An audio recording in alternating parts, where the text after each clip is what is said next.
galab wanaagsan magacaygu waa Maheesh waxaan dhashay sanadkii 1979 waa laga yaabaa inaan sii joogo halkan 2030ka ama 2040ka haddii aanu caalamku markaa dhammaan uusan suulin hadda waxaan rabaa inaan ogaado halkeen joogay 1979 ka hor markaan dhinto se halkeen ahaan doonaan joogi doonaa haddii la ii qoray inaan caalamkan joogi doono muddadaasi xadidan iyaan matala aniga walaalka su'aal buuna weydiiyey wuxuu sheegay inuu dhashay 1979 haddana uu joogo dowladda Imaaraadka wuxuuna rabaa inuu ogaado halkuu ahaan doono dhimashadiisa kadib wuxuu leeyahay ku dhawaad 2030ka kadib haddii caalamku uu sii jiro halkee buu ahaan doona dhimashadiisa kadib sidoo kale sayuu matalaa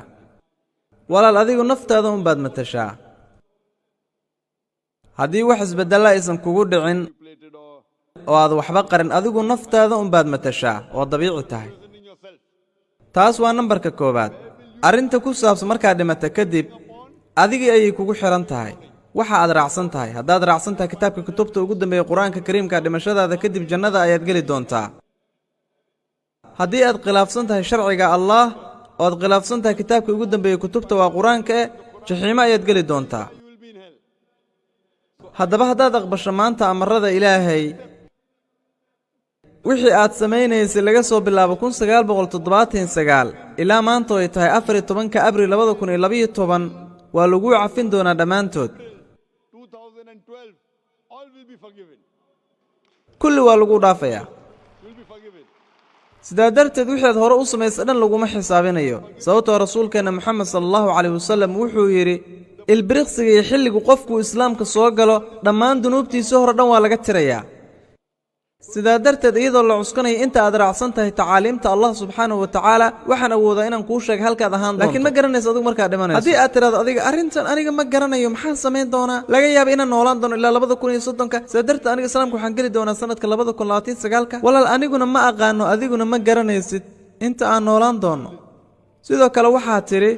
haddii caalamku uu sii jiro aniga ma garan karo marka caalamku dhamaanayo Allah wuxuu ku leeyahay quraanka suuratul luqmaan suurada 31 aayada 34 ma jiro axadaan ilaahay ahayn oo garanaya goormee saacadu dhacaysa goormee adduunku dhamaanaya anagu ma ogin ma sanadan sii joogi doonaa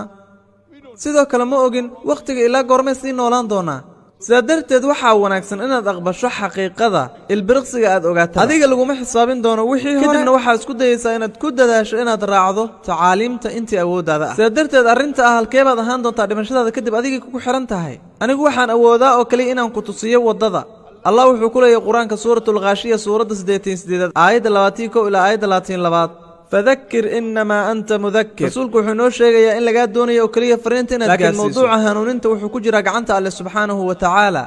سادرت waxaan rabaa inaan ku weydiiyo walaal dhimashadaada kadib ma jannada rabtaa mise jaxiimo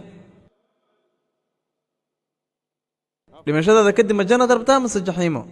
dhab ahaan ma garanayo ma garanaysid sababtoo ah marka aniga la eego janno iyo jaxiimo halkan ayaa laga heli karayaa xulashadu waa xageena haatani waa naciimo iyo jaxiimo waqtiyeysan tahay ama way suulaysaa sidaan hore u sheegay quraanku wuxuu ku leeyahay suuratul mulki suurada 67 aayada 2 alladhi khalaqa al-mawta wal hayata Allah waa kan abuuray dhimashada iyo nolosha si uu idin imtixaano kiineeba samaysanaya amal wanaagsan adduunyadan waxay u taagan tahay imtixaan tani waa imtixaan da'da qofka xilligaana waa dhexdhexaad waa 60 ama 70 sano qaarkood da'doodu iyagoo tahay 20 ayay dhintaan qaar kale 50 bay ku dhintaan qaar baa 100 ku dhinta laakiin da'da dhexdhexaadka waa 60 marka waa marxalad waqtiyeysan nolosha xigtase waa weligeed sidaa darteed waxaa leedahay janno iyo jaxiimo halkan bay jiraan isku dayaysaa inaad adduunyada naciimo iyo janno ka dhigto adigoo maal iyo kaydad badan jamcinaya khamrada iska cabaya nolosha xigta jaxiimo ayay noqon doontaa sidaa darteed Allah wuxuu ku leeyahay suuratul huud marka la eego kuwaasi doonaya naciimada adduunyo Allah wuxuu siin doonaa naciimada adduunyo wuxuuna ka xarimi doonaa naciimada aakhiro kuwaasi doonaya naciimada aakhiro Allah tan adduunyo iyo tan aakhiro wuu siin doonaa sidaa darteed haddaad tahay ganacsade oo midkood kugu yiraahdo dhibaatooyin yaryar ayaa ku soo maraya iyo culaysyo yaryar muddo 70 sano ah kadibna nolosha xigta waxaad ku jiri doontaa naciimad daa'ima iyo farxad aan dhammaad lahayn noloshan waxba maaha marka la barbar dhigo nolosha xigta ka ganacsada ahaan waxaan hubaa inaadan diidi doonin inaad wajahdo dhibaatooyinka iyo mashaakisha yaryar ee sanadaha yar. tusaale haddii aad imtixaan leedahay, imtixaanka ka hor waa inaad dadaasho oo aad u shaqaysa oo aadan hurdinooda seexan muddo gaaban, kadibna imtixaanka ayaad meel sare tegaysaa. haddaba imtixaanka ka hor waa daalaysaa oo dadaalaysaa, laakiin mustaqbalka ayaa wanaagsanaan doona. waa isla mid walaal, noloshan waa imtixaan marka loo eego nolosha aakhiro. haddaad tahay hinduu maheeshow oo aad rumaysan tahay buugaagta hinduuga sida ku timid fiidaa buugga 10aad jabtarka 16aad faqrada 4 ilaa 5 waxay ka sheekaynaysaa buunar jaanam. buunar xigta, jaan nolol, waxay la micno tahay nolosha xigta ee qur-aanku ka hadlay. sida darteed noloshan way timid, nolol kalaa xigta. dhalasho, dhimasho, kadib nolol mar kale. nolosha wareegeeda iyo soo bixinta laguma sheegin fiidaaga. isagu wuxuu ka sheekeeyey buunar jaanam oo macnaheedu tahay nolosha xigta ama aakhiro. sidoo kalena qur-aanka waa lagu sheegay. sidaa darteed ninka wanaagsan wuxuu u fikiri doonaa sida ganacsade oo nolosha aakhiro ayuu og yahay inay wax badan ka wanaagsan tahay tan hadda la joogo. aad ayay daciif u tahay noloshan adduunyo marka la barbar dhigo nolosha aakhiro. sidaa darteed haddaad tahay ruux caqli badan ma diidi doontid inaad mashaakil yar dunidan ku marto si aad u raaxaysato nolosha aakhiro oo aad ugu noolaato janno iyo naciimo. sidaa darteed walaalteebaad jeceshahay, janno iyo jaxiimo nolosha aakhiro? walaal haa mudane, ma waxaad doonaysaa janno ama jaxiimo nolosha aakhiro? maya mudane, ma aaminsani inay nolol labaad jirto, sababtoo ah haddii ay nolol labaad jirto. buugaagta hinduuga ma rumaysan tahay? haa, waa rumaysan tahay. fiidaaga ma rumaysan tahay? meelaha qaar ee buugaagta ku qoran ayaa rumaysanahay oo keliya. fiidaaga ma rumaysan tahay? haa, laakiin wax badan kama aqaano fiidaaga. laakiin waa rumaysan tahay inuu buug muqadasa yahay. maxaad idhahday? in xagga alle laga soo dejiyaad rumaysan tahay? maya, anigu inaan ilaah ahay ayaanba rumaysanahay. adigu ilaah baa tahay, dhammaantaan ilaah ayaan nahay. waa sida ay hinduugu leedahay.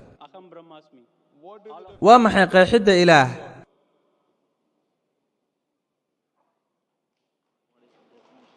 ma garanayo aniga. waxaad leedahay ilaah baa nahay, adigu ilaah baa tahay. markaan ku weydiiyey qeexidda ilaahina waxaad leedahay marka sidaa darteed waa in lagu bixiyaa ma aqaano, anigana ma aqaano. aniga nafteyda waan aqaanaa. hagaag, waxaad leedahay ilaah baa nahay, adiguna ilaah baa tahay. waxaan nahay qayb ilaahay ka mid a. aniga waxaan ku weydiiyey qeexidda ilaah, kadibna waxaad ii sheegtay inaadan garanaynin. adiga ingilish miyaad ku hadlaysaa mise wax kale? ingilish baan ku hadlayaa.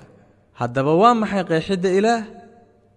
ma qeexi karayo inaan dareemo. haddaba haddaadan garanaynin sidee baad u leedahay anigu ilaah baa nahay, adiguna ilaah baa tahay? laakiin waan dareemi karaa, qayb kasta oo gudaheenna ayuu ku jiraa. waa maxay qeexidda ilaah? waxaad leedahay meel kasta ayuu joogaa, adigu ma ilaah baa tahay mise wax kale? wax kasta ka hor ii qeex ilaah. haddii qeexiddaada ilaah aysan sax ahayn, waan kuu sheegi doonaa midda saxda ah. waa maxay qeexidda ilaah? qeexid dhaboo ilaahay ku saabsan ma hayo. taa micnaheedu waxa weeyaan inaadan rumaysnayn. anigu kama sheekaynayo ilaah adigu aad ka sheekaynayso. sidaa darteed waxaa lagaa rabay inaad i weydiiso qeexidda ilaah, aniguna waan kuu sheegi lahaa. haa mudane, ma ii sharixi kartaa? haddii aadan garanaynin maxaad samaynaysaa? ma waxaa lagaa rabaa inaad weydiiso mise wax kale? haa, i weydii, anaa kaaga jawaabaya. waan kuu sheegi doonaa qeexitaanka ilaah marka la fiirsho fiidaaga iyo obanishaadka, kadibna qur-aanka aynu imaanaynaa. haddaad akhriso jaandoogiya obanishad jabtarka 6aad qaybta 2 faqrada 1, rabbigu waa waaxid, mid labayana ma lahan. haddaad akhriso shiftaa shafaataara obanishad jabtarka 6aad faqrada 9aad, waa sanskrit, macnaheedu waxay tahay rabbiga ma jiro wax ka sarreeya, laba waalidna ma laha. allah ma jiro wax hogaamiya, ma jiro ilaah kale, ma jiro aabba iyo hooyo uu leeyahay. sidoo kale waxaa lagu sheegay shifata shafaatar obanishad jabtarka 4 faqrada 19aad, rabbigu ma lahan barathima. barathima waa erey sanskrit, macnaheedu waxa weeyaan taallo ama sanam ama sawir ama wax kale oo calaamada. rabbigaasi ma lahan sawir, farshaxan ama meel lagu sawiray ama taallo loo taagay ama sanam ama wax kale. sidoo kale waxaa lagu soo celiyey yaajurfeed jabtarka 32 faqrada 3aad, rabbigaasi ma lahan sawir, farshaxan ama meel lagu sawiray ama taallo ama sanam ama wax kale. sidoo kale waxay leedahay buugaagta hinduuga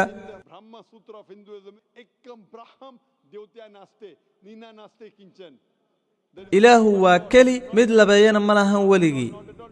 sidaa darteed marka la eego qeexitaanadan ilaahu waa keli wax lamidana ma jiraan qur-aanku wuxuu ku leeyahay suuratul ikhlaas suuradda 112 aayadda 1 ilaa 4 qeexidda alle waxa weeyaan qul huwa allaahu axad dheh allah waa keli allaahu samad allah waa kan danaha loola qasdo lam yelid walam yuulad wax ma dhalin lama dhalin walam yakun lahu kufuwan axad wax lamidana ma jiraan qul huwa allaahu axad dheh alle waa keli adigu ma qofka keliya adduunyadan ku nool baa tahay mise aniga ah qofka keliya adduunyadan ku nool maya ama haa waxaan ahay bini aadam ma keligaabaa adduunka bini aadam ah